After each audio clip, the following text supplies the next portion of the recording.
നമ്മുടെ തുടർന്നുള്ള ചിന്തയ്ക്കായിട്ട് നമ്മൾ തുടർച്ചയായിട്ട് ധ്യാനിച്ചു കൊണ്ടിരിക്കുന്ന വേദഭാഗം നമ്മുടെ ശ്രദ്ധയ്ക്ക് മുൻപാകെ കൊണ്ടുവരുവാനായിട്ട് താല്പര്യപ്പെടുന്നു. യോഹന്നാൻ്റെ 1-ാമത്തെ ലേഖനത്തിൽ നിന്നാണ് ഈ ദിവസങ്ങളിൽ നമ്മൾ തുടർച്ചയായിട്ട് ദൈവവചനം ധ്യാനിക്കുകയും മനസ്സിലാക്കുകയും ചെയ്യുന്നത്. തുടർച്ചയായിട്ട് ദൈവവചനം ചിന്തിക്കുമ്പോഴുള്ള ഒരു ഗുണം, മനസ്സിലാക്കുവാൻ പ്രയാസകരമായിട്ടുള്ള വേദഭാഗങ്ങളും മനസ്സിലാക്കേണ്ടതായിട്ട് വരുന്നു. ഇന്ന് നമ്മൾ ചിന്തിക്കുവാൻ പോകുന്ന വേദഭാഗം വ്യാഖ്യാനിപ്പാൻ അല്പം ബുദ്ധിമുട്ടുള്ള ഒരു വേദഭാഗമാണ്.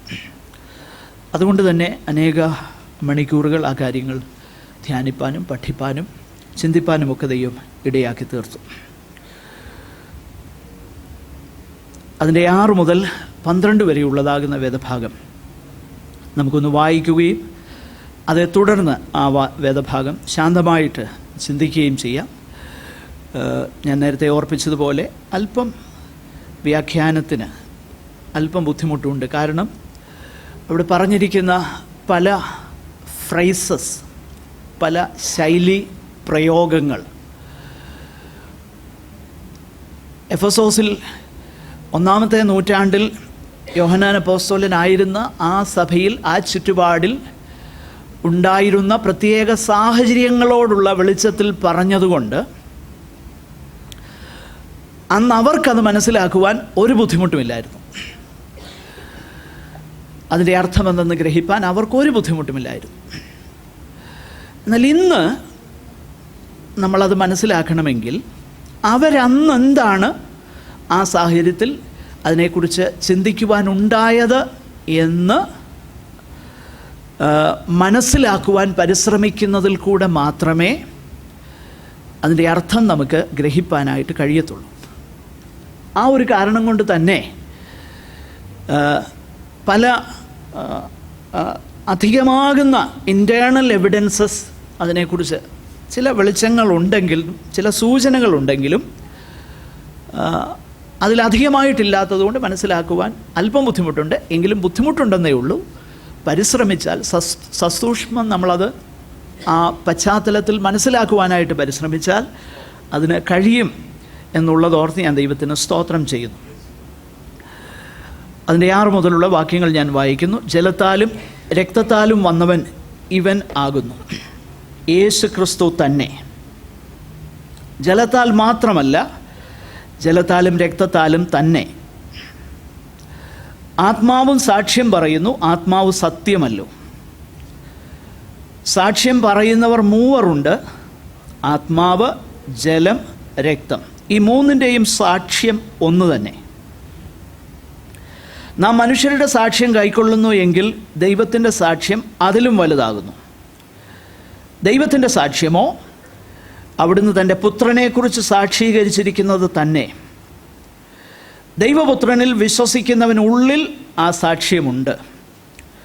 ദൈവത്തെ വിശ്വസിക്കാത്തവൻ ദൈവം തൻ്റെ പുത്രനെക്കുറിച്ച് പറഞ്ഞ സാക്ഷ്യം വിശ്വസിക്കായകയാൽ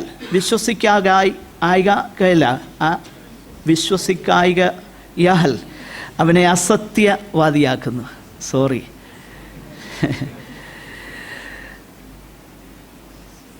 നിങ്ങൾക്കത് ഫണ്ണായിട്ട് തോന്നുമല്ലോ, എൻ്റെ നാക്ക് വളഞ്ഞു വരാത്തതുകൊണ്ട്.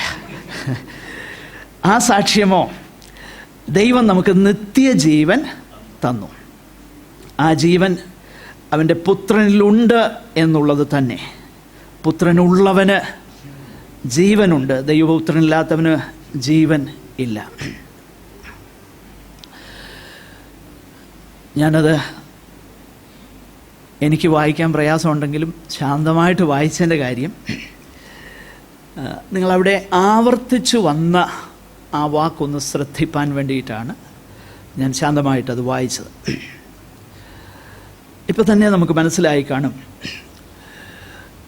അവിടെ ആവർത്തിച്ചു വരുന്ന വാക്ക് ഏത് വാക്കാണ്? സാക്ഷ്യം. സാക്ഷ്യം. അപ്പോൾ ഞാനത് ഒന്ന് അണ്ടർലൈൻ ചെയ്ത് നോക്കിയപ്പോൾ 10 പ്രാവശ്യം സാക്ഷ്യം സാക്ഷ്യം സാക്ഷ്യം സാക്ഷ്യം എന്ന് പറഞ്ഞേക്കുന്നു. അപ്പോൾ ആ വേദഭാഗത്തെ ആ കീ വേർഡ്, അതിൻ്റെ താക്കോൽ വാക്യമെന്നുള്ളത് സാക്ഷ്യമെന്ന വാക്യമാണ്.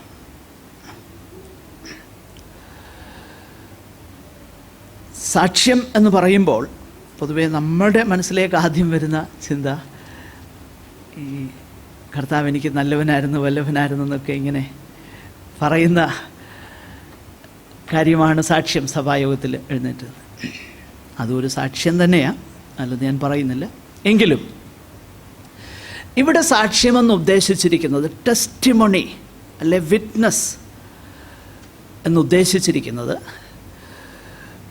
ഒരു അതിനൊരു ലീഗൽ കൊണറ്റേഷൻ ഉണ്ട്.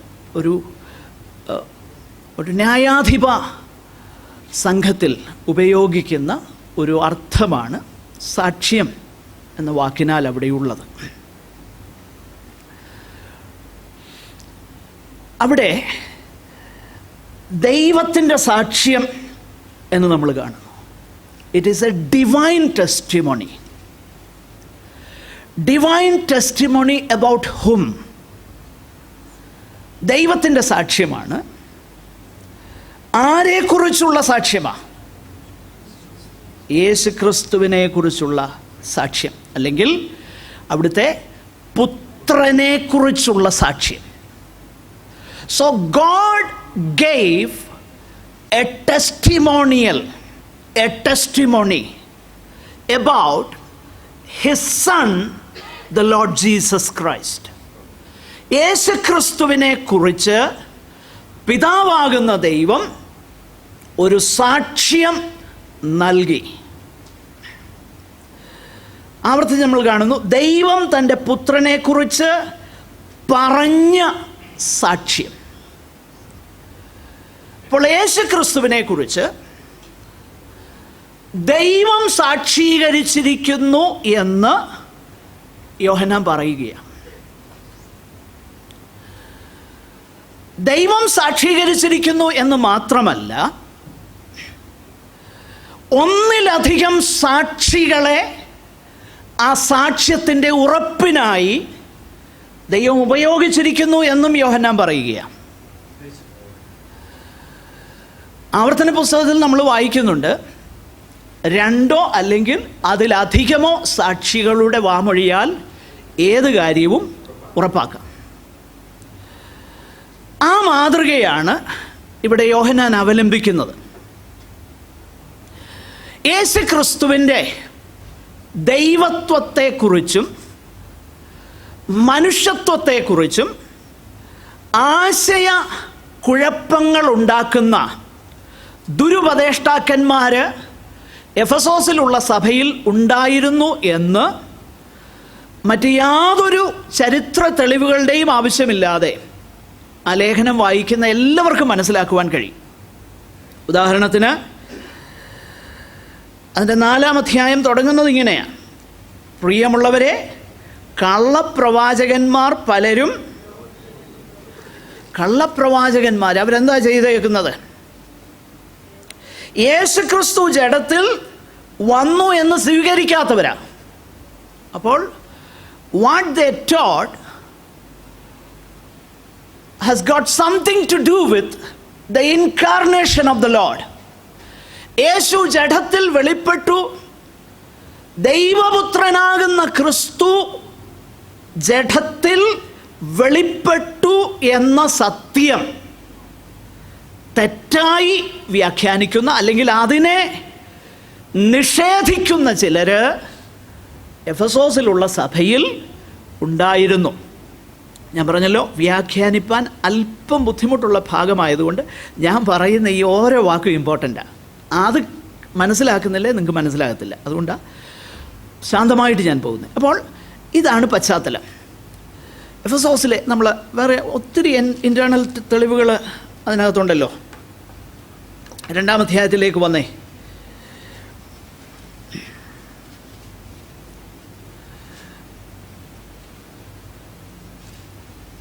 2-ാം അധ്യായത്തിലേക്ക് വരുമ്പോൾ അവിടെ പല കാര്യങ്ങൾ നമുക്ക് കാണാനായിട്ട് കഴിയുന്നുണ്ട്. കുഞ്ഞുങ്ങളെ, ഇത് അന്ത്യനാഴിക ആകുന്നു, എതിർ ക്രിസ്തു വരുന്നു എന്ന് നിങ്ങൾ കേട്ടിട്ടുണ്ടല്ലോ. പിന്നെ എന്താണ് എതിർ ക്രിസ്തുക്കളുടെ ലക്ഷണം? കള്ളക്രിസ്തുക്കൾ. 22-ാം വാക്യം ശ്രദ്ധിക്കണം. യേശുവിനെ, യേശു എന്ന പേര്, the human name of the Lord. അവൻ നിങ്ങളുടെ പാപങ്ങളിൽ നിന്ന് രക്ഷിക്കാനിരിക്കൊണ്ട് അവന് യേശു എന്ന് പേർ വിളിക്കണം. Human name. നമ്മുടെ കർത്താവിൻ്റെ മാനുഷികമാകുന്ന പേരെന്തായിരുന്നു? യേശു. ആ യേശുവിനെ ക്രിസ്തു അല്ല എന്ന്, ആ യേശുവിനെ ക്രിസ്തു അല്ല എന്ന്, ക്രിസ്തു എന്ന് പറഞ്ഞാൽ എന്താ? അഭിഷക്തൻ, ദ അനോയിന്റഡ്, ദ മെസ്സയ. മിശിഹ അല്ലെന്ന് നിഷേധിക്കുന്നവൻ. അപ്പം അങ്ങനെ നിഷേധിക്കുന്നവർ എവിടെ ഉണ്ടായിരുന്നു? എഫെസോസിലുണ്ടായിരുന്നു. ഇത് എഫെസോസ് സഭയിലെ കാര്യമാണ്. അപ്പോസ്തലനായ യോഹന്നാൻ അവിടുത്തെ ശുശ്രൂഷകനായിരുന്നു അനേക വർഷങ്ങൾ, മരിക്കുന്നത് വരെ. അപ്പോൾ എഫെസോസ് സഭയിൽ യേശുവിനെ ക്രിസ്തു അല്ലെന്ന് നിഷേധിക്കുന്നവരുണ്ടായിരുന്നു. യേശു ജഡത്തിൽ ക്രിസ്തു അല്ലെ ദൈവം ജഡത്തിൽ വെളിപ്പെട്ടില്ല, ഇറ്റ് ഈസ് ഇമ്പോസിബിൾ എന്ന് പറയുന്നവരുണ്ടായിരുന്നു. അതാ പശ്ചാത്തലം. അപ്പോൾ വേദപുസ്തകത്തിൽ തന്നെ അതിൻ്റെ പശ്ചാത്തലം അല്ലെ അതിൻ്റെ തെളിവുകൾ നമുക്ക് കാണാൻ കഴിയും. അങ്ങനെയുള്ള പശ്ചാത്തലത്തിൽ യോഹന്നാൻ പറയുകയാണ്, യേശുക്രിസ്തുവിനെ കുറിച്ച് അല്ലെ ദൈവപുത്രനാകുന്ന യേശുക്രിസ്തുവിനെ കുറിച്ച് ദൈവം ഒരു സാക്ഷ്യം തന്നിരിക്കുന്നു. ആ സാക്ഷ്യം, it is A 3-fold testimony. ഒരു ത്രിവിധമാകുന്ന സാക്ഷ്യമാണ്. ആ സാക്ഷ്യത്തെക്കുറിച്ച് യോഹന്നാൻ പറഞ്ഞിട്ട് ആ സാക്ഷ്യം സ്വീകരിക്കുന്നവനുണ്ടാകുന്ന ബെനിഫിറ്റ് എന്താണെന്ന് താഴോട്ട് പറയുന്നു. 6 മുതൽ 9 വരെയുള്ള വാക്യങ്ങളിൽ ആ 3-fold ടെസ്റ്റിമോണി എന്താണെന്നാണ് യോഹന്നാൻ വിശദീകരിക്കുന്നത്. മനസ്സിലായി? ആ പശ്ചാത്തലം നിങ്ങൾക്ക് മനസ്സിലായെന്നാ എൻ്റെ ചിന്ത. യേശുക്രിസ്തുവിനെ, ദൈവപുത്രനാകുന്ന യേശുക്രിസ്തുവിനെ കുറിച്ചുള്ള സാക്ഷ്യം. God gave a testimony about the Lord, about his son, the Lord Jesus Christ. ദൈവം തൻ്റെ പുത്രനെക്കുറിച്ച് ഒരു സാക്ഷ്യം തന്നു. ആ സാക്ഷ്യം ഒരു ത്രിവിധമാകുന്ന സാക്ഷ്യമാണ്, ഒരു 3-fold ടെസ്റ്റിമണിയാണ്. ആ സാക്ഷ്യം ഒരുവൻ കൈക്കൊണ്ടാൽ എന്ത് ബെനിഫിറ്റാണ് അവനുണ്ടാകുന്നത്? ആ സാക്ഷ്യം കൈക്കൊള്ളാതിരുന്നാൽ അവനുണ്ടാകുന്ന വിപത്ത് എന്താ? ആ കാര്യമാണ് 10 മുതൽ 12 വരെയുള്ള വാക്യങ്ങളിൽ നമ്മൾ വായിക്കുന്നത്. അപ്പോൾ 6 മുതൽ 9 വരെ ദൈവം തൻ്റെ പുത്രനെക്കുറിച്ച് നൽകുന്ന സാക്ഷ്യത്തെക്കുറിച്ച് യോഹന്നാൻ പറയുന്നു. 10 മുതൽ 12 വരെ ആ സാക്ഷ്യം സ്വീകരിച്ചാൽ ഉണ്ടാകുന്ന ബെനിഫിറ്റ്, ഗുണം എന്താണെന്ന് പറയുന്നു. ആ സാക്ഷ്യം തള്ളിക്കളഞ്ഞാൽ ഉണ്ടാകുന്ന ആപത്ത് എന്താണെന്നും പറയുന്നു. ഞാൻ ഇത്രയും കാര്യങ്ങൾ അതിൻ്റെ ഔട്ട്ലൈനായിട്ട് പറഞ്ഞിട്ട് അതിൻ്റെ പൊതുവാകുന്ന ഒരു രൂപരേഖയായിട്ട് ഞാൻ പറഞ്ഞു. കാരണം നമ്മൾ ഇനിയും we are going to delve into that, അതിനുള്ളിലേക്ക് ഒന്ന് പ്രവേശിപ്പാനായിട്ട് താല്പര്യപ്പെടുകയാണ്. ഒന്നാമതായിട്ട് ദൈവം അവിടുത്തെ പുത്രനെക്കുറിച്ച് നൽകിയിരിക്കുന്ന സാക്ഷ്യം എന്താ? 6-ാം വാക്യം, ജലത്താലും രക്തത്താലും വന്നവൻ ഇവനാകുന്നു, യേശുക്രിസ്തു തന്നെ. എന്നിട്ട് പറയുക, ജലത്താൽ മാത്രമല്ല രക്തത്താലും തന്നെ. ഞാൻ പറഞ്ഞല്ലോ, അവിടെ ജലമെന്നും രക്തമെന്നും ഉപയോഗിച്ചിരിക്കുന്ന ആ ഫ്രേസുകൾ, ആ ശൈലീ പ്രയോഗങ്ങൾ അന്ന് യോഹന്നാൻ അപ്പോസ്തലൻ എഫെസോസിലുള്ള ദൈവമക്കളെ പഠിപ്പിച്ചിരുന്നത് കൊണ്ട് അവർക്ക് പെട്ടെന്ന് മനസ്സിലാകും എന്താ യോഹന്നാൻ ഉദ്ദേശിച്ചത്. അല്ലെങ്കിൽ ഒരുപക്ഷെ യോഹന്നാൻ ഈ പദം എടുത്തിരിക്കുന്നത് ദുരുപദേഷ്ടാക്കന്മാർ പറഞ്ഞ വാക്കിൽ നിന്ന് തന്നെയാകാം, അവരുപയോഗിക്കുന്ന പദമാകാം. അവരുപയോഗിച്ച ആ പദത്തിൻ്റെ അർത്ഥം എന്തെന്നും എഫെസോസിലുള്ളവർക്ക് റെഡിലി ദേ അണ്ടർസ്റ്റുഡ് ഇറ്റ്. അതുകൊണ്ട് അതിന് എക്സ്പ്ലനേഷൻ്റെ ആവശ്യമില്ലായിരുന്നു. എന്നാൽ ഇന്ന് അതിനെക്കുറിച്ച് നമുക്ക് മനസ്സിലാകണമെങ്കിൽ അല്പം ഹാർഡ് വർക്ക് ചെയ്തേലേ പറ്റൂ. ദൈവവചനത്തിൻ്റെ joy, one of the joys of exploring God's word is the joy of discovering things for oneself. നമുക്ക് മനസ്സിലാകാത്ത കാര്യങ്ങളെ അല്പം ഹാർഡ് വർക്ക് ചെയ്തിട്ട് മനസ്സിലാക്കുന്ന ഭയങ്കര സന്തോഷമാണ്. I enjoy that. നിങ്ങളും അത് എൻജോയ് ചെയ്യണമെന്നാണ് എൻ്റെ താല്പര്യം. നിങ്ങൾ ചിലരൊക്കെ ദൈവവചനം പഠിക്കാനായിട്ട് കാണിക്കുന്ന താല്പര്യം ഭയങ്കര സന്തോഷമാണ് എനിക്ക്.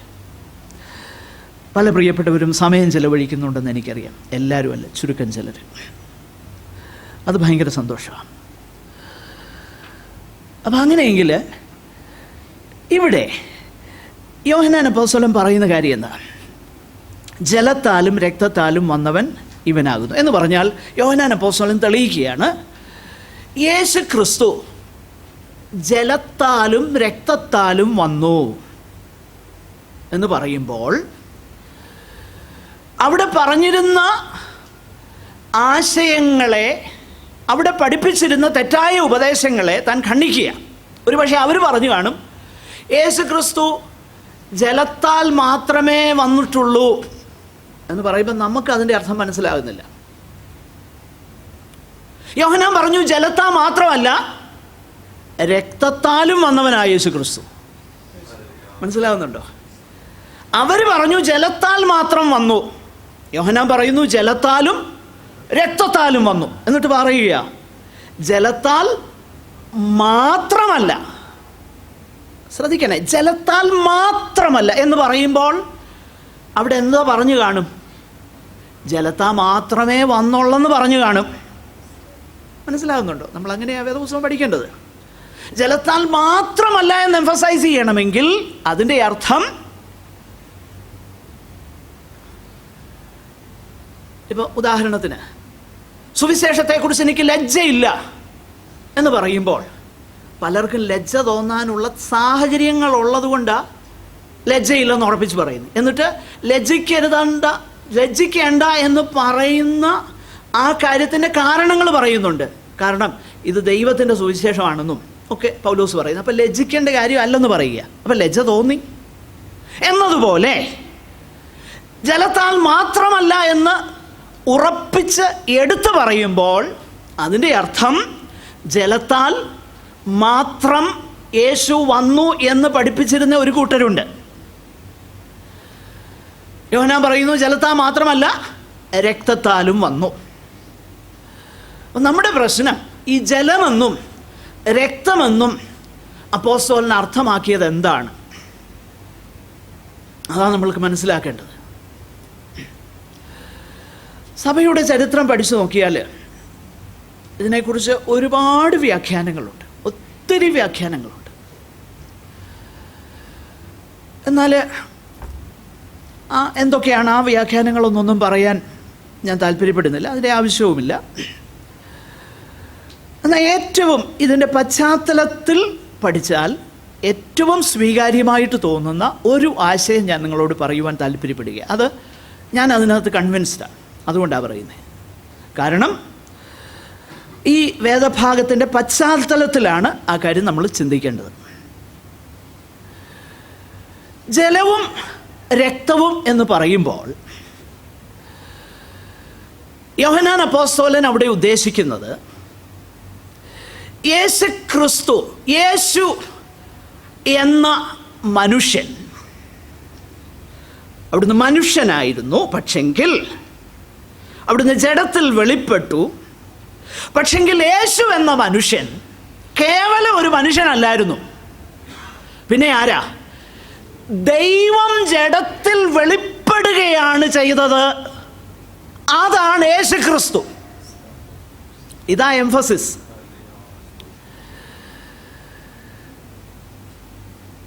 ഒന്നാം നൂറ്റാണ്ടിൽ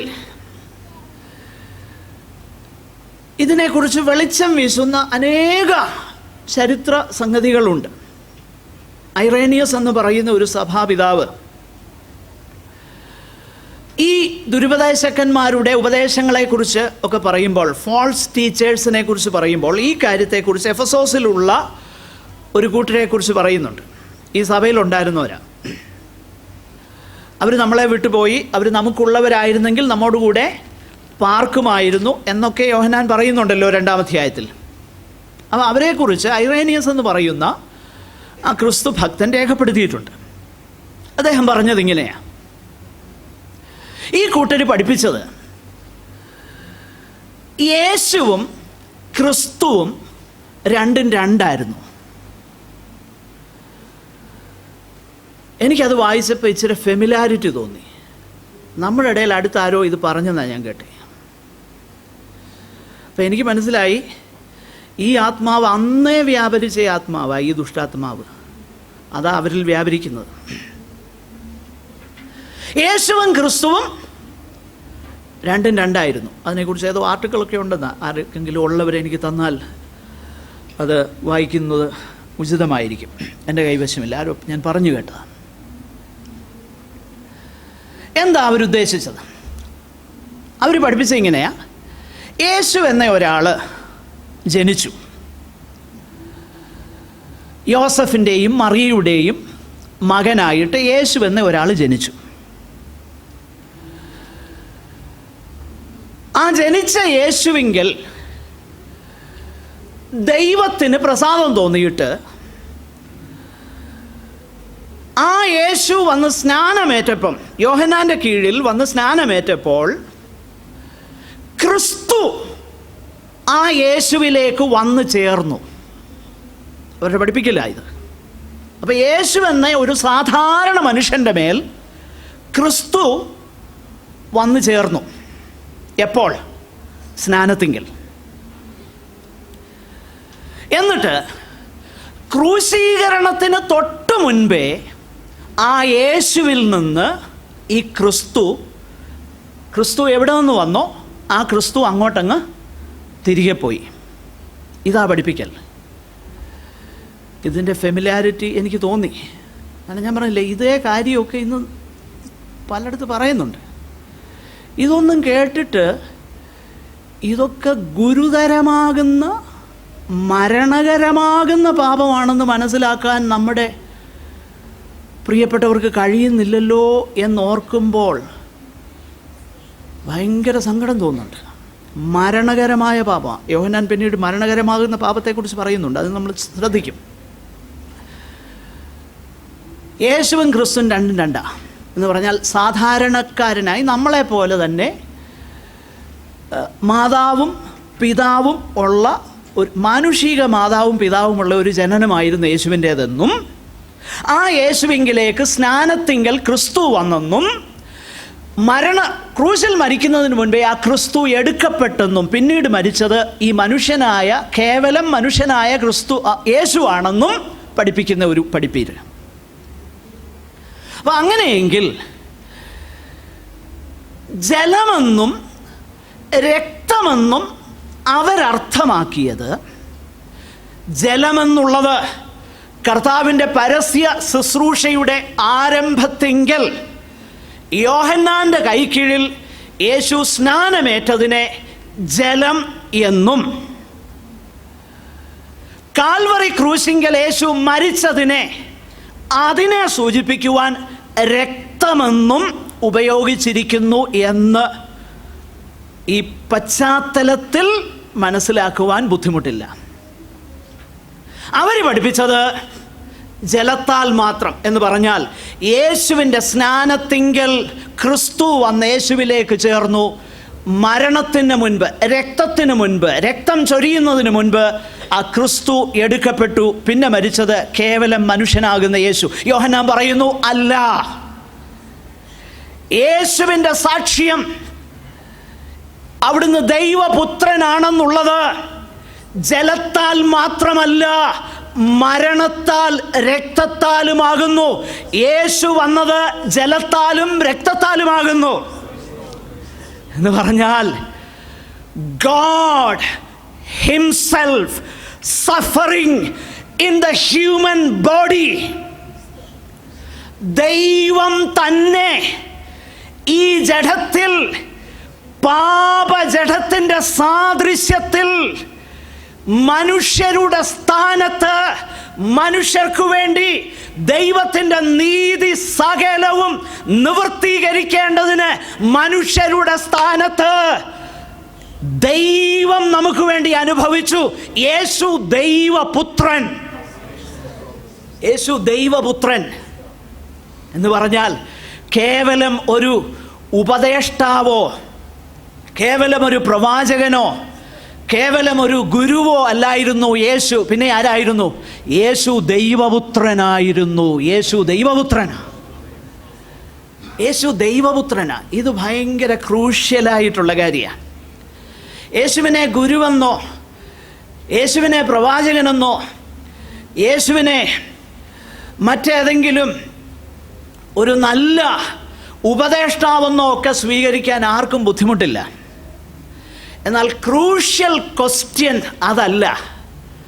അവരെന്തോ വേണേ പറഞ്ഞോട്ടെ. ജനങ്ങൾ പ്രവാചകനെന്ന് പറയുന്നു, ഏലിയാവെന്ന് പറയുന്നു, യെരമ്യാവെന്ന് പറയുന്നു. എന്നാൽ നിങ്ങൾ എന്നെക്കുറിച്ച് ആർ എന്ന് പറയുന്നു? നീ ജീവനുള്ള ദൈവത്തിൻ്റെ പുത്രനാകുന്ന ക്രിസ്തുവാകുന്നു.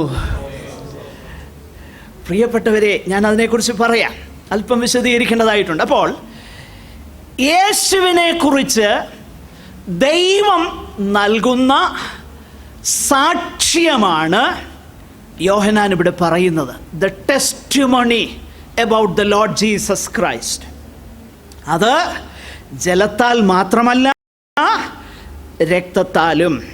എന്ന് പറഞ്ഞാൽ കാൽവറി ക്രൂശിൽ എൻ്റെ ദൈവമേ, എൻ്റെ ദൈവമേ, അങ്ങനെ കൈവിട്ടതെന്തെന്ന് അലറിക്കരയുമ്പോൾ God in human flesh, ദൈവം മനുഷ്യ ശരീരത്തിൽ മനുഷ്യൻ്റെ സ്ഥാനത്ത് നിന്നിട്ട് ദൈവത്തിൻ്റെ നീതിയെ സമ്പൂർണമായും നിവർത്തിക്കുകയായിരുന്നു. യേശുവിൻ്റെ ക്രൂശ് അതിൽ തന്നെ സമ്പൂർണമാ.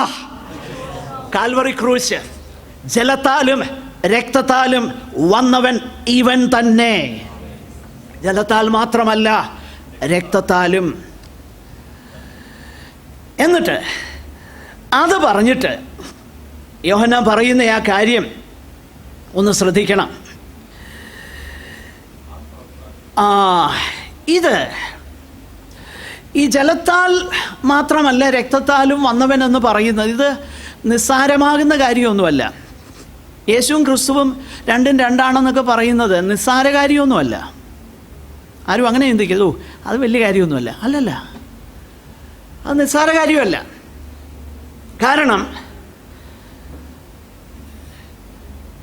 യേശു ക്രിസ്തു ദൈവപുത്രനല്ലെങ്കിൽ നമ്മളെല്ലാവരും ഇന്നും പാപങ്ങളിൽ തന്നെ ഇരിക്കുക. നമുക്ക് ഒരു പ്രത്യാശയില്ല. യേശു ദൈവപുത്രനല്ലെങ്കിൽ നമുക്ക് ഒരു പ്രത്യാശയില്ല. നമ്മൾ നഷ്ടപ്പെട്ടവരാ. യേശു ദൈവപുത്രനല്ലെങ്കിൽ ദൈവത്തോട് മനുഷ്യരെ നിരപ്പിക്കുവാൻ അസാധ്യമാണ്. കാരണം ഒരു യാഗങ്ങൾക്കും ഒരു കർമ്മങ്ങൾക്കും മനുഷ്യനെ ദൈവത്തോട് അടുപ്പിക്കുവാൻ കഴിയത്തില്ല. ദൈവനീതിയെ സമ്പൂർണമായും തൃപ്തീകരിപ്പാൻ ഒരു മനുഷ്യനും ഒരു യാഗത്തിനും കഴിയത്തില്ല. ദൈവനീതിയെ സമ്പൂർണമായി തൃപ്തീകരിപ്പാൻ ദൈവത്തിന് മാത്രമേ കഴിയത്തുള്ളൂ. ദൈവത്തിന് മാത്രമേ കഴിയത്തുള്ളൂ. അങ്ങനെ ദൈവത്തിന് മാത്രം കഴിയാവുന്ന ഒരു കാര്യം, ദൈവം മനുഷ്യനായി പാപനിമിത്തവും പാപജഡത്തിൻ്റെ സാദൃശ്യത്തിലും ഐക്യപ്പെട്ടവനായി പാപത്തിന് ജഡത്തിൽ ശിക്ഷ വിധിച്ചതുകൊണ്ടാ എനിക്കും നിങ്ങൾക്കും പ്രത്യാശയുള്ളത്, എനിക്കും നിങ്ങൾക്കും ജീവൻ ലഭിച്ചത്. അല്ലേ? ജീവൻ കിട്ടുകയില്ല. അപ്പോൾ യേശുവും ക്രിസ്തുവും രണ്ടും രണ്ടാന്ന് പറയുന്നത് കൊച്ചു കാര്യമൊന്നുമല്ല, നിസ്സാര കാര്യമൊന്നുമല്ല. നമ്മുടെ ജീവൻ ഹാങ് ചെയ്യുന്നത് അതില്ല. കാരണം എന്താണെന്നറിയാമോ? അവൻ്റെ പുത്രനാകുന്ന യേശുവിൻ്റെ രക്തം. അതായത് യേശുവിൻ്റെ രക്തമെന്ന് മാത്രമല്ല പറയുന്നത്, പിന്നെന്തുവാ? പുത്രനായ, ദൈവത്തിൻ്റെ പുത്രനായ യേശുവിൻ്റെ രക്തം. അത് ഇമ്പോർട്ടൻ്റാ. യേശുവിൻ്റെ രക്തമെന്നല്ല പറയുന്നത്.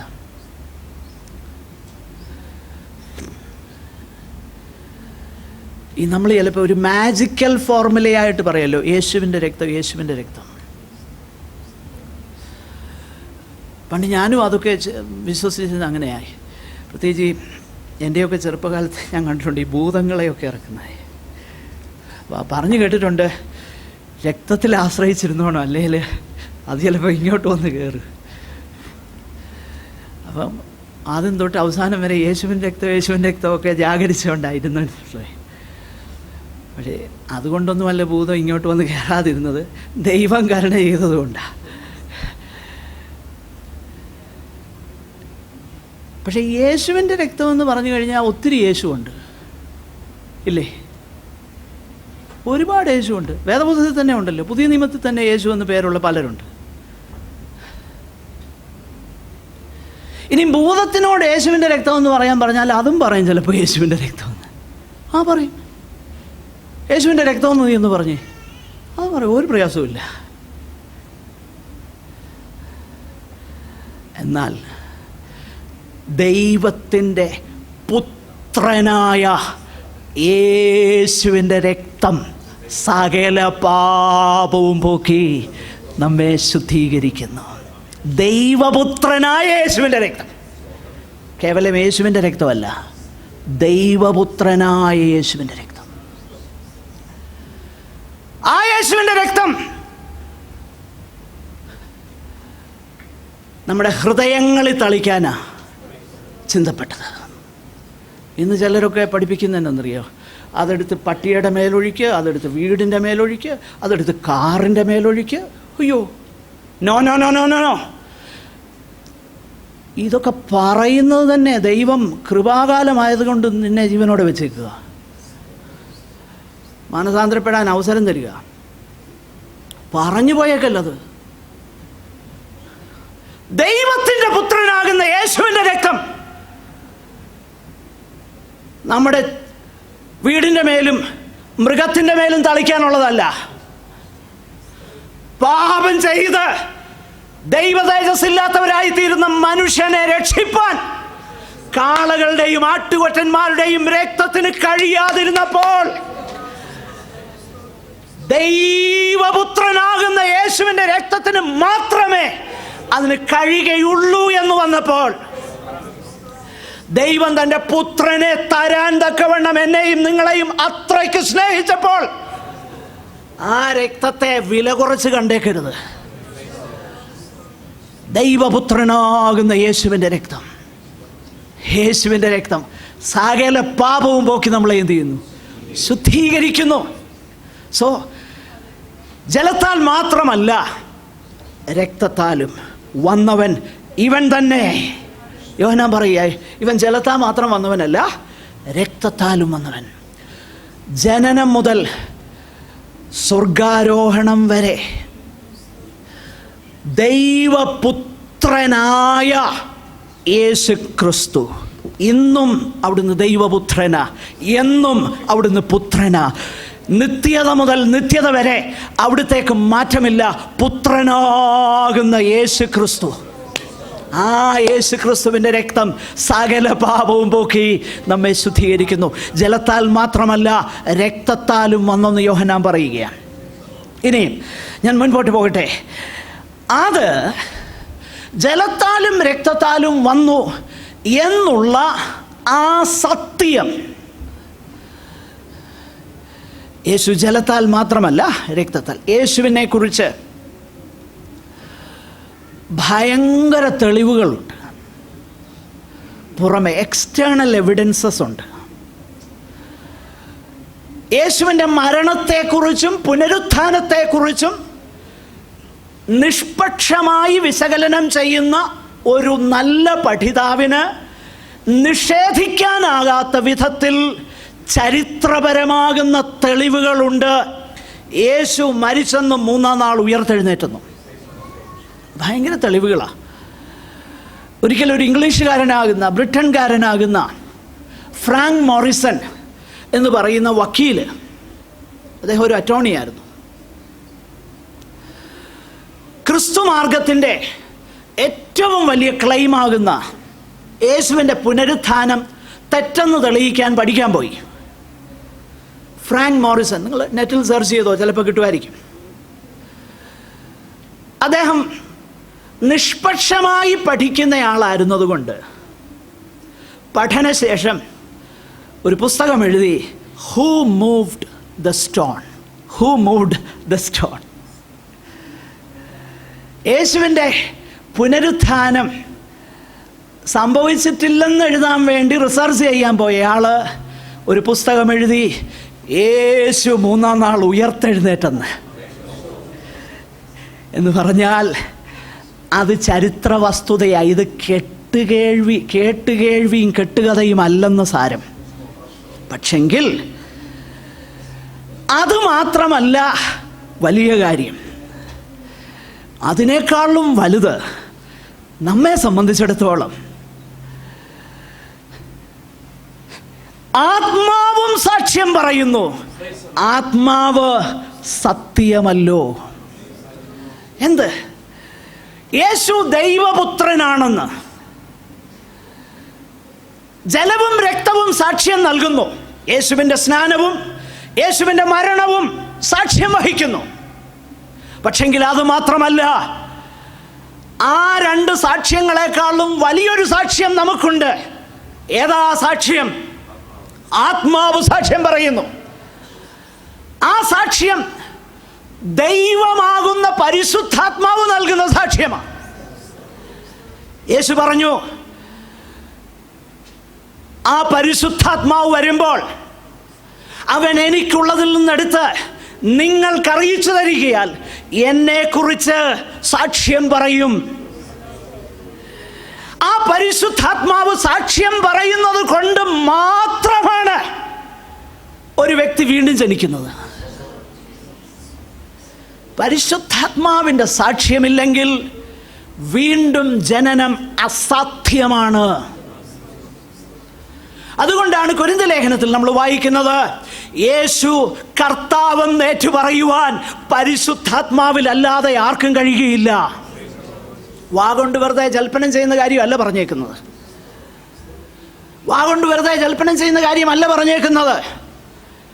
യേശു ദൈവപുത്രനാണെന്നും എൻ്റെ പാപത്തിന് വേണ്ടി മരിച്ചെന്നും ആ ദൈവപുത്രനിൽ കൂടെ അല്ലാതെ എനിക്ക് രക്ഷയില്ലെന്നും എനിക്ക് തിരിച്ചറിവ് തരുന്നത് ഈ സത്യത്തിൻ്റെ കാര്യസ്ഥനാകുന്ന പരിശുദ്ധാത്മാവാണ്.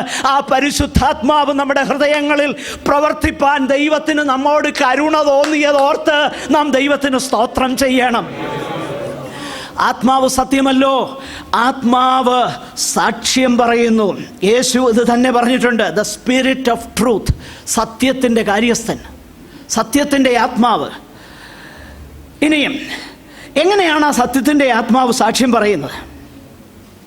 ആ ആത്മാവ് നൽകുന്ന സാക്ഷ്യം എന്താ? ആ ആത്മാവ് വീണ്ടും ജനനത്തിൻ്റെ അനുഭവത്തിൽ ആ ആത്മാവിൻ്റെ പ്രവർത്തനത്താലാണ് യേശുവിനെ രക്ഷിതാവും കർത്താവുമായി, അല്ലെ കർത്താവും രക്ഷിതാവുമായി സ്വീകരിപ്പാൻ നമുക്കിടയാകുന്നത്. എന്നാൽ അതുമാത്രമല്ല, നാം ദൈവമക്കളെന്ന് ആത്മാവ് താനും നമ്മുടെ ആത്മാവോട് സാക്ഷ്യം പറയുന്നു. ദൈവത്തിൻ്റെ പരിശുദ്ധാത്മാവ് നമ്മുടെ ആത്മാവോട് സാക്ഷ്യം പറയുന്നു നാം ദൈവമക്കളാണെന്ന്. ആത്മാവ് നൽകുന്ന സാക്ഷ്യം ജലം, രക്തം, ആത്മാവ്, ആ ത്രീ ഫോൾഡ് ടെസ്റ്റിമണി എന്തിനെക്കുറിച്ച്? യേശു ക്രിസ്തുവിനെക്കുറിച്ച്. ആരെക്കുറിച്ച്? യേശു ക്രിസ്തുവിനെക്കുറിച്ച്. യേശു ക്രിസ്തു ദൈവപുത്രൻ എന്ന സാക്ഷ്യം. യേശു ക്രിസ്തു ജഡത്തിൽ വെളിപ്പെട്ടു എന്ന സാക്ഷ്യം. ആ ക്രിസ്തു മരത്തിന്മേൽ കയറി പാപങ്ങളുടെ പരിഹാരത്തിനായി രക്തം ചിന്തി എന്ന സാക്ഷ്യം. അത് പരിശുദ്ധാത്മാവ് നൽകുന്ന സാക്ഷ്യമാണ്. ഇനിയും ആ പരിശുദ്ധാത്മാവ് നൽകുന്ന സാക്ഷ്യത്തെക്കുറിച്ച് 8-ാമത്തെ വാക്യത്തിലേക്ക് വരുമ്പോൾ, സാക്ഷ്യം പറയുന്നവർ 3 ഉണ്ട്. ആത്മാവ്, ജലം, രക്തം. ആദ്യം ജലവും രക്തം, പിന്നെ ആത്മാവെന്ന് പറഞ്ഞെങ്കിൽ ഇവിടെ യോഹന്നാൻ പറയുകയാണ് ആത്മാവ്, ജലം, രക്തം എന്ന് പറഞ്ഞാൽ ജലം, രക്തം എന്നുള്ള ആ ചരിത്ര വസ്തുതകൾ ആത്മാവിൻ്റെ പ്രവർത്തനമില്ലെങ്കിൽ ഒരു പ്രയോജനവും ഇല്ലെന്ന് സാരം. യേശു ദൈവപുത്രനാണെന്ന് പറയുന്ന എത്രയോ പേരുണ്ട്, ഇല്ലേ? ഇന്ന് തന്നെ നമ്മുടെ ഈ കോംപ്ലക്സിൽ വിശ്വാസ പ്രമാണങ്ങൾ ഇപ്പോൾ ഏറ്റുചൊല്ലിക്കൊണ്ടിരിക്കുക, ഇല്ലേ? ആ വിശ്വാസ പ്രമാണങ്ങളൊക്കെ സത്യമാണ്, അതൊക്കെ സത്യമാണ്.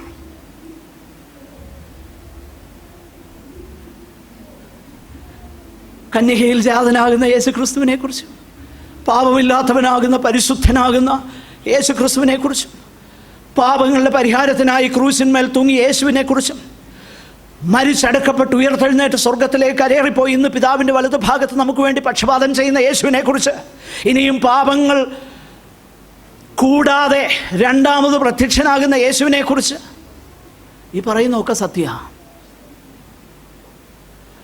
പക്ഷെങ്കിൽ ഈ പറയുന്ന സകല സത്യങ്ങളും കേവലം സത്യങ്ങളായി മാത്രം നിൽക്കും ദൈവത്തിൻ്റെ പരിശുദ്ധാത്മാവ് നമ്മുടെ ഹൃദയങ്ങളിൽ പ്രവർത്തിച്ചില്ലെങ്കിൽ. അതിവിടെ അങ്ങനെ തന്നെയാണ്. ഞാൻ ഈ പറയുന്നതൊക്കെ സത്യം, ഇതൊന്നും അസത്യമാണെന്ന് നിങ്ങളാരും പറയുന്നത് എനിക്ക് ചിന്തയില്ല. ദൈവത്തിൻ്റെ പരിശുദ്ധാത്മാവിനാൽ മാത്രമേ ഈ സാക്ഷ്യം ഉറപ്പിക്കപ്പെടത്തുള്ളൂ. അങ്ങനെയെങ്കിൽ ആത്മാവ് സാക്ഷ്യം പറയുന്നു എന്ന് പറഞ്ഞു വെച്ചാൽ, സാക്ഷ്യം പറയുന്നവർ 3 ഉണ്ട്. ആത്മാവ്, ജലം, രക്തം. ഈ 3ൻ്റെയും സാക്ഷ്യം ഒന്ന് തന്നെ, യേശു ക്രിസ്തുവിനെ കുറിച്ചുള്ള സാക്ഷ്യം.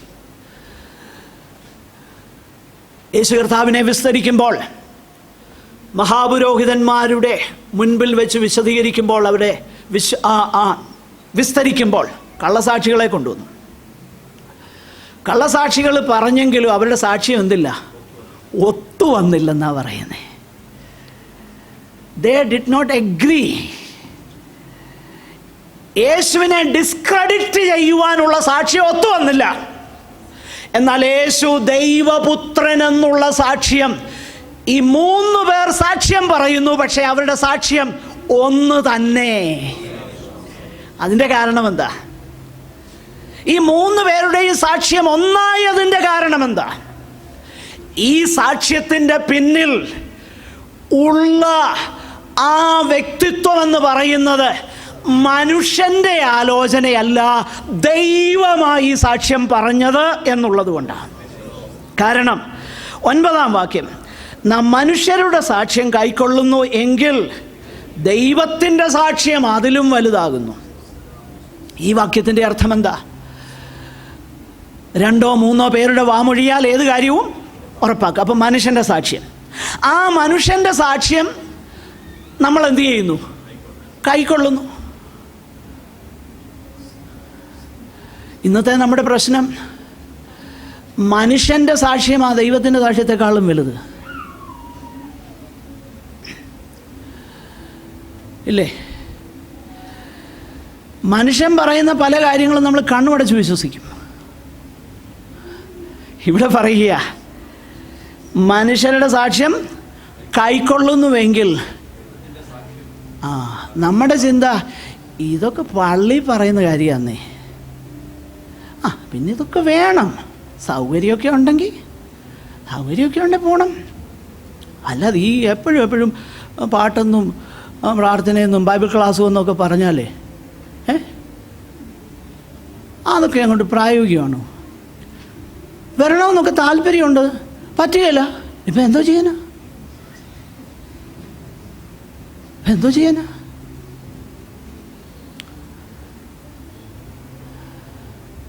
പക്ഷേ ഹമദിലിരിക്കുന്ന നേഴ്സിംഗ് ഹെഡ് പറയുക 9 മണിക്ക് ഫസ്റ്റ് ഡ്യൂട്ടി ചെയ്തേക്കും നൈറ്റിന് ഇവിടെ വന്നേക്കണമെന്ന് പറഞ്ഞാൽ തരും. വിശ്വസിക്കുകയോ ഇല്ലേ? ഓ, അവർ ചുമ്മാ തമാശ പറയാന്നേ.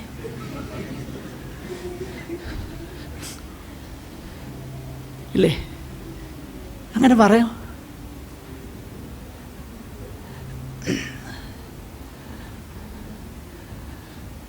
മനുഷ്യൻ്റെ സാക്ഷ്യം നമ്മൾ എന്ത് ചെയ്യും? കൈക്കൊള്ളും.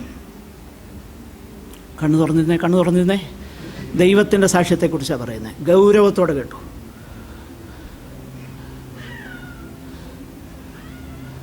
മനുഷ്യൻ്റെ സാക്ഷ്യം കൈക്കൊള്ളുന്നു, പക്ഷെ ദൈവത്തിൻ്റെ സാക്ഷ്യമോ? പിന്നെ എന്താ ദൈവത്തിൻ്റെ സാക്ഷ്യം? ദൈവത്തിൻ്റെ സാക്ഷ്യമോ അവിടുന്ന് തൻ്റെ പുത്രനെ കുറിച്ച് സാക്ഷീകരിച്ചിരിക്കുന്നത് തന്നെ. എന്തോ സാക്ഷീകരിച്ചത്? ജലത്താലും രക്തത്താലും ആത്മാവിനാലും. ആര് സാക്ഷീകരിച്ചു? ദൈവം സാക്ഷീകരിച്ചു. ഈ സാക്ഷ്യം കൈക്കൊണ്ടാൽ രക്ഷയാ. ഈ സാക്ഷ്യം കൈക്കൊണ്ടില്ലെങ്കിൽ നമ്മൾ എന്തോ ചെയ്യുകയാ? ദൈവത്തെ അസത്യവാദിയാക്കുകയാ. മനസ്സിലാകുന്നുണ്ടോ? നമ്മൾ പറയാതെ പറയുകയാണ്. ദൈവം ആരാ? അങ്ങനെയാണോ എഴുതിയേക്കുന്നത്? അടുത്ത വാക്യം വായിച്ചേ, തുറന്നേ. ഉണ്ട്. ദൈവത്തെ വിശ്വസിക്കാത്തവൻ എന്ന് പറഞ്ഞാൽ മനുഷ്യൻ പറയുന്ന സാക്ഷി അവന് വലുതാ. ചുമ്മാ അടിച്ചു പൊളിച്ചൊക്കെ ജീവിക്കാന്ന്. ഇവർ ഈ പറയുന്ന പോലെ ഈ കാര്യമൊക്കെ യോഗത്തിന് പോകണം, കൂട്ടത്തിന് പോകണം, ബൈബിൾ ഇത് എന്നെ. എന്നാൽ ദൈവത്തെ വിശ്വസിക്കാത്തവൻ എന്താ? അല്ല, ഞാൻ അതിൻ്റെ കറക്റ്റ് അങ്ങോട്ട് വായിച്ചേ. അടുത്തത് അതൊന്നും അല്ല ഞാൻ ഉദ്ദേശിച്ചത്. അവനെ വിശ്വസിക്കാകിയാൽ ദൈവത്തെ അസത്യവാദിയാക്കുന്നു. God is a liar എന്ന് ഞാൻ പറയാതെ പറയുകയാണ് എൻ്റെ ജീവിതം കൊണ്ട്. Do we say that? പറയുന്നുണ്ടോ? നമ്മൾ നമ്മോട് തന്നെ ചോദിക്കണം. ഞാൻ എന്താക്കുക? ദൈവത്തെ അസത്യവാദിയാക്കുക. When I don't believe what he says in this book, I make him a liar. ഇത് പള്ളി പറയുന്ന കാര്യമാണ് എല്ലാവരുടെയും ചിന്ത. നാടൻ ഭാഷയിൽ ഒരു വാക്കുണ്ടല്ലോ, അതങ്ങ് പള്ളി പറഞ്ഞാൽ മതി എന്ന് പറഞ്ഞാൽ ഈ പള്ളി പറയുന്ന കാര്യങ്ങൾ അതിന് വലിയ വിലയൊന്നുമില്ല. അതുകൊണ്ടല്ലേ ഈ പള്ളി പറയുന്ന പല കാര്യങ്ങളും നമ്മൾ സീരിയസ് ആയിട്ട് എടുക്കാത്തതേ. സമയത്തിന് വരണമെന്ന് പറഞ്ഞാൽ ഒക്കുവേലും വരികയില്ല. അത് പള്ളി പറഞ്ഞ കാര്യമാണ് അല്ലേ? ഒക്കാതെ വരുന്നവരുടെ അസൗകര്യങ്ങളുണ്ട്, അത് വേറെ വിഷയം അല്ലേ? അത് അങ്ങനെ പല കാര്യങ്ങളൊന്നും ഈ സാക്ഷ്യം നമ്മൾ കൈക്കൊള്ളുന്നില്ലെങ്കിൽ നമ്മൾ ആരാക്കുക? ദൈവത്തെ അസത്യവാദിയാക്കുക. Because God has given a threefold witness. Historical ട്രൂത്താ യേശു ഈ ഭൂമിയിൽ വന്നെന്നുള്ളത്. യേശു ജനിച്ചെന്നുള്ളത് ഹിസ്റ്റോറിക്കൽ ട്രൂത്താ. യേശു ജീവിച്ചെന്നുള്ളത് ഹിസ്റ്റോറിക്കൽ ട്രൂത്താ. യേശു മരിച്ചെന്നുള്ളത് ഹിസ്റ്റോറിക്കൽ ട്രൂത്താ. യേശു ഉയർത്തെഴുന്നേറ്റു എന്നുള്ളത് ഹിസ്റ്റോറിക്കൽ ട്രൂത്താ. ചുമ്മാതുള്ള കാര്യമല്ല. പക്ഷേ അതിനേക്കാളും വലുത് ആത്മാവിൻ്റെ സാക്ഷ്യമാണ്. ആത്മാവിൻ്റെ സാക്ഷ്യമാണ്. ആ ട്രൂത്ത് ആത്മാവ് ഉപയോഗിക്കും. കാരണം ഫ്രാങ്ക് മോറിസൺ ആ സത്യം ഗ്രഹിക്കാൻ വേണ്ടി പോയപ്പോഴേ ആത്മാവ് അതുപയോഗിച്ചേച്ച് പറഞ്ഞു, കുഞ്ഞെ, നീ പുനരുത്ഥാനം നടന്നില്ലെന്ന് എഴുതാതെ ആരാ കല്ല് നീക്കിയെന്ന് എഴുതിക്കുമെന്നാണ് പറഞ്ഞത്. മനസ്സിലാകുന്നുണ്ടോ? അത് ദൈവം ഉപയോഗിക്കും. പക്ഷെങ്കിൽ അതിനേക്കാളും വലിയ സാക്ഷ്യം ദൈവം അവിടുത്തെ പരിശുദ്ധാത്മാവിനാൽ നമ്മുടെ ഹൃദയങ്ങളിൽ ആക്റ്റീവായി ഇപ്പോഴും നൽകിക്കൊണ്ടിരിക്കുന്ന സാക്ഷ്യമാണ്. ആ സാക്ഷ്യം നമ്മൾ കൈക്കൊള്ളുന്നില്ലെങ്കിൽ ദൈവത്തെ നാം എന്താക്കും? അസത്യവാദിയാക്കും. പ്രിയപ്പെട്ടവരെ, നമ്മൾ മനസ്സിലാക്കണം, മത്തായിയുടെ സുവിശേഷം 11-ാം അധ്യായത്തിൽ, എൻ്റെ സമയം തീരുകയാണ്, എങ്കിലും 5 മിനിറ്റ് കൂടെ ഞാൻ പോകും. മത്തായി സുവിശേഷം 11-ാം അധ്യായത്തിൽ നമ്മൾ വായിക്കുന്നു, അത്ഭുത പ്രവൃത്തികൾ കണ്ടിട്ട് വിശ്വസിക്കാത്ത നഗരങ്ങളെ, ഗ്രാമങ്ങളെ നോക്കിക്കൊണ്ട് യേശു പറഞ്ഞു, കൊരസീനെ, കഫർനഹൂമേ, നിനക്ക് അയ്യോ കഷ്ടം, അയ്യോ കഷ്ടം, അയ്യോ കഷ്ടം. എന്നിട്ട് വേറൊരു കാര്യം കർത്താവ് പറഞ്ഞു. ആ സമയത്ത്, ഏത് സമയത്ത്? കർത്താവിൻ്റെ അത്ഭുത പ്രവൃത്തികൾ കണ്ടിട്ടും വിശ്വസിക്കാതിരുന്ന അനേക സ്ഥലങ്ങളെ നോക്കി യേശു വിലപിച്ചുകൊണ്ടിരിക്കുന്ന ആ സമയത്ത് യേശു ഇങ്ങനെ പറഞ്ഞു, പിതാവേ, ആ സമയത്ത് യേശു പറഞ്ഞു, പിതാവേ, സ്വർഗത്തിനും ഭൂമിക്കും കർത്താവായുള്ളവേ, നീ ഇത് ജ്ഞാനികൾക്കും വിവേകികൾക്കും മറച്ചു വെച്ചിട്ട് ശിശുക്കൾക്ക് വെളിപ്പെടുത്തിയത് കൊണ്ട് ഞാൻ അങ്ങയെ വാഴ്ത്തുന്നു. അയ്യോ അയ്യോ അയ്യോ, ജ്ഞാനികൾക്കും വിവേകികൾക്കും മറച്ചു വെച്ചിട്ട് ശിശുക്കളാകുന്ന നമുക്ക് വെളിപ്പെടുത്തി തരുവാൻ ദൈവത്തിന് പ്രസാദം തോന്നിയത് കൊച്ചു കാര്യമായിട്ട് ആരും കരുതരുത്. ഇത് വലിയ കാര്യമാണ്. യേശു ദൈവപുത്രൻ എന്നുള്ള തിരിച്ചറിവ് 16-ാം അധ്യായം മത്തായിയുടെ സുവിശേഷത്തിലേക്ക് വരുമ്പോൾ അത് തന്നെ വീണ്ടും കാണുന്നു. ഫിലിപ്പിൻ്റെ കൈസരിലേക്ക് ശിഷ്യന്മാരെയും കൊണ്ട് പോയിട്ട് യേശു ചോദിച്ചു, ജനങ്ങൾ എന്നെക്കുറിച്ച് ആരെന്ന് പറയുന്നു? പറഞ്ഞു, പ്രവാചകന്മാരിൽ ഒരുത്തനാന്ന് പറയുന്നു, ചിലർ പറയുന്നു ഏലിയാവെന്ന് പറയുന്നു, ചിലർ പറയുന്നു യെരമ്യാവെന്ന് പറയുന്നു, ചിലർ പറയുന്നു ആ പ്രവാചകനെന്ന് പറയുന്നു. ആകട്ടെ ആകട്ടെ, നിങ്ങൾ എന്നെക്കുറിച്ച് എന്താ പറയുന്നത്? പത്രോസ് പറഞ്ഞു, അങ്ങ് ജീവനുള്ള ദൈവത്തിൻ്റെ പുത്രനായ ക്രിസ്തു. ഈ വെളിപ്പാടിനെ കുറിച്ച് യേശു പറയുന്നത് എന്താണെന്നറിയാമോ?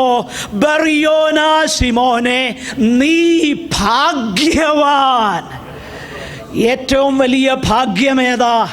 ഏറ്റവും വലിയ ഭാഗ്യം ക്യാൻസർ സുഖമാകുന്നതല്ല, ഏറ്റവും വലിയ ഭാഗ്യം വിസ കിട്ടുന്നതല്ല, ഏറ്റവും വലിയ ഭാഗ്യം ഹമദിൽ ജോലി കിട്ടുന്നതല്ല, ഏറ്റവും വലിയ ഭാഗ്യം അമേരിക്കൻ വിസ കിട്ടുന്നതല്ല, ഏറ്റവും വലിയ ഭാഗ്യം വലിയ മണിസൗധങ്ങൾ പണിയുന്നതല്ല. ഏറ്റവും വലിയ ഭാഗ്യം ജീവനുള്ള പുത്രനാകുന്ന യേശു ക്രിസ്തുവിനെ തിരിച്ചറിയുവാൻ ദൈവത്തിൻ്റെ പരിശുദ്ധാത്മാവ് ഹൃദയത്തിൽ പ്രകാശനം നൽകുന്നതാ ഭാഗ്യം. ബർയോനാ ശിമോനെ, നീ ഭാഗ്യവാൻ. ജഡരക്തങ്ങളല്ല ഇത് നിനക്ക് വെളിപ്പെടുത്തിയത്, സ്വർഗസ്ഥനാകുന്ന എൻ്റെ പിതാവാ. My Father is behind this testimony you blurted out. My Father is behind. എൻ്റെ പിതാവാ. പ്രിയപ്പെട്ടവരെ, ഓർത്തേ, ഇത് കൊച്ചു കാര്യമല്ല, ഇത് വലിയ കാര്യമാണ്. ഇത് വലിയ കാര്യമാണ്. അതുകൊണ്ടാണ് ആ വാക്യത്തിൽ ഇതിൻ്റെ ആ ബെനിഫിറ്റ് എന്താ, ഇതിൻ്റെ ബെനിഫിറ്റ് എന്താ? അടുത്ത വാക്യത്തിൽ നമ്മൾ വായിക്കുന്നത് ഇങ്ങനെയാ, അതിൻ്റെ ബെനിഫിറ്റ് എന്താ? നിത്യജീവൻ എന്നുള്ളത്. ദൈവം നൽകുന്ന ടെസ്റ്റിമണി, ദൈവം തൻ്റെ പുത്രനെക്കുറിച്ച് നൽകുന്ന ആ സാക്ഷ്യം കൈക്കൊള്ളാൻ ദൈവം ഭാഗ്യം തന്നതുകൊണ്ട് നമുക്ക് എന്തോ കിട്ടി? നിത്യജീവൻ കിട്ടി. എന്താ നിത്യജീവൻ? നിത്യജീവൻ മറ്റൊന്നുമല്ല. അവിടെ നമ്മൾ വായിക്കുന്നു, ആ ജീവൻ അവൻ്റെ പുത്രനിൽ ഉണ്ട് എന്നുള്ളത് തന്നെ. അതുകൊണ്ട്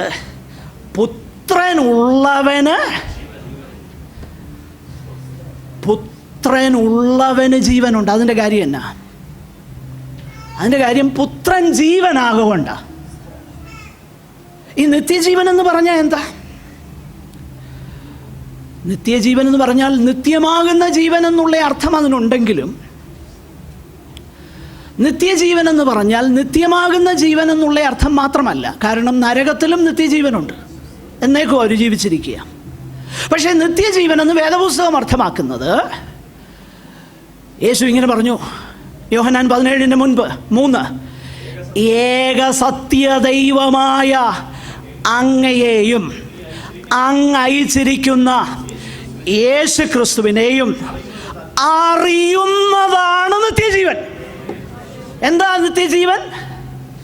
അൺഎൻഡിങ് ലൈഫ് അല്ല, അതാണ്. എന്നാൽ അതല്ല, ഇവിടെ എനിക്ക് നിത്യജീവനുണ്ട്. എന്തുകൊണ്ടുണ്ട്? ഞാൻ യേശുക്രിസ്തുവിനെ അറിയുന്നത് കൊണ്ട്. എന്ന് പറഞ്ഞാൽ യേശുക്രിസ്തുവിലൂടെ ദൈവത്തോടുള്ള കൂട്ടായ്മ ബന്ധത്തിന് പറയുന്ന വേറൊരു വാക്കാണ് നിത്യജീവൻ. പുത്രനുള്ളവന് നിത്യജീവനുണ്ട്, പുത്രൻ ഇല്ലാത്തവനോ ജീവനെ കാണുന്നില്ല. ദൈവം തന്ന ആ സാക്ഷ്യം കൈക്കൊള്ളുന്നു എങ്കിൽ അതിൻ്റെ ഫലമായിട്ട് ജീവൻ കിട്ടും. യേശു പറഞ്ഞു, ഞാൻ തന്നെ വഴിയും സത്യവും ജീവനുമാകുന്നു, ഞാൻ ജീവന്റെ വെളിച്ചമാകുന്നു, ഞാൻ പുനരുത്ഥാനവും ജീവനുമാകുന്നു, ഞാൻ ജീവന്റെ അപ്പമാകുന്നു. പുത്രനുള്ളവന് നിത്യജീവനുണ്ട്. ദൈവം തന്ന സാക്ഷ്യം സ്വീകരിപ്പാൻ ജീവിതനോടിരിക്കുമ്പം ഭാഗ്യം കിട്ടുന്നതുപോലെ വേറെ ഒരു ഭാഗ്യവും ഈ ജീവിതത്തിലില്ല. അങ്ങനെ ഭാഗ്യം കിട്ടിയവന് പറയാം, ദൈ loving kindness is better than life. അങ്ങയുടെ ദയ ജീവനേക്കാൾ വലിയതാകുന്നു. നമ്മുടെ കണ്ണുകളെ അടയ്ക്കാൻ നമുക്ക് പ്രാർത്ഥിക്കാം. കർത്താവ് ഈ വചനങ്ങളാൽ നമ്മെ അനുഗ്രഹിക്കട്ടെ. സഹോദരന്മാർ,